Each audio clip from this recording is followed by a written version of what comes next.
Hi, and welcome to this edition of Guidance FAQs. Today we're talking about the Bright Futures Scholarship. How does it work? The Bright Futures Scholarship is a state-funded scholarship that is guaranteed for any student who meets the minimum entrance requirements. This is great because it's not like something that you apply for and might get.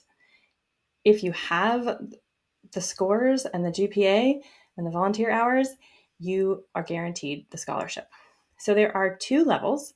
They are known as the FAS and FMS. It's like academic scholars and medallion scholars. What I'm looking at here is found in the Bright Futures Student Handbooks. You can always look that up and reference this if you need a refresher. But what is required is 16 high school course credits, which all of our graduates will have. Our course requirements for graduation exceed these requirements, so this is not something that you have to worry about at all unless your student has some kind of special circumstance that gives them a waiver for one or more of these. Then the GPA is also required for the top level. So the way this works is Florida academic scholars, so at the top level, it covers 100% of tuition at any public college or university in the state of Florida. Doesn't cover room and board, so keep that in mind. Room and board is typically upwards of $15,000 these days, but it does cover 100% of tuition. And the Florida Medallion Award covers 75% of tuition at any state of Florida public college or university. And it also covers 100% of tuition at any two-year college. So TCC would be 100% covered as far as tuition with this lower level of the Bright Future Scholarship.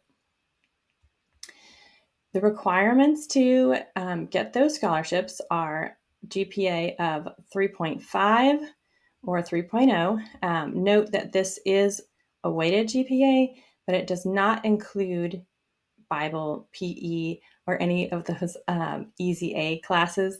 It will only count these 16 credits.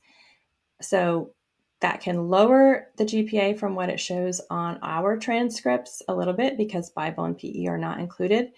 But it can also be good because a lot of our students will end up with 4 science credits, but only the top 3 count. Or for students who took Algebra 1 for high school credit in 8th grade, only their top 4 mathematics grades will count. So if there's one semester where somebody got a much lower grade, that can often be excluded from this calculation.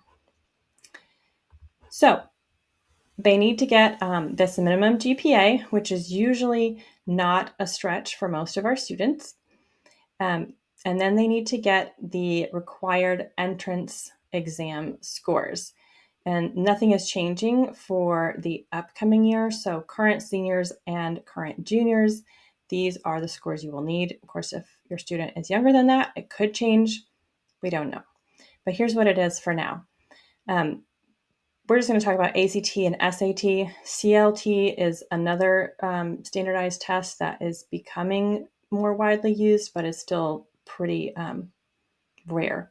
So for the 100% tuition, your student will need a 29 on the ACT or 1340 on the SAT. For 75% tuition, your student will need a 25 on the ACT or a 1210 on the SAT. So these are usually this is usually the aspect of the application that is most challenging for most students. They may need to take the test multiple times to get up to those scores. One nice thing is that students have until June following graduation to make those scores. So they have all the way until June before they go to college, before that first fall semester, to secure the scores. So they can retake it all the way up through June. Then, of course, they also need volunteer hours and or work hours. That's one of the fairly recent changes, is that work hours for pay can now count. It's either 100 hours or 75 if it's volunteer for the lower level. And most of our students exceed this, like 75 volunteer hours is required for graduation. So any of our seniors will have this, and then most of our students are well over 100 hours. They will get close to this or even over it with their leadership participation, depending on how many of the optional events they attend.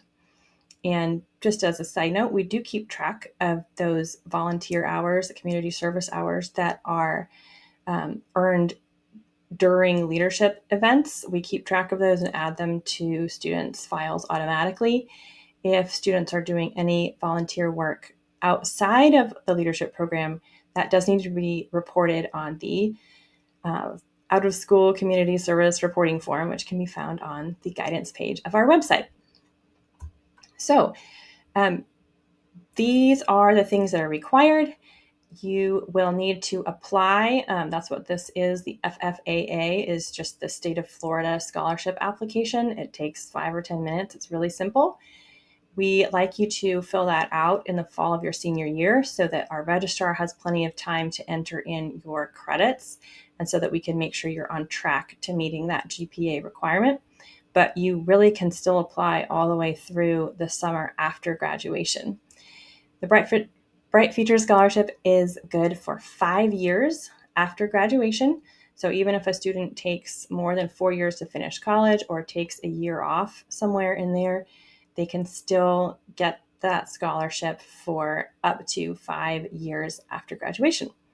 Now, there are some requirements in order to maintain the scholarship. You do have to maintain a strong GPA in college.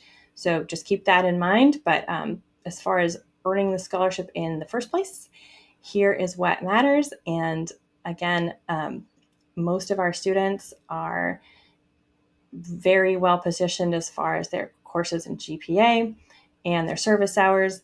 And then it comes down to the tests, which just take some practice. And yeah, we're here to help. So let us know. I hope this is helpful.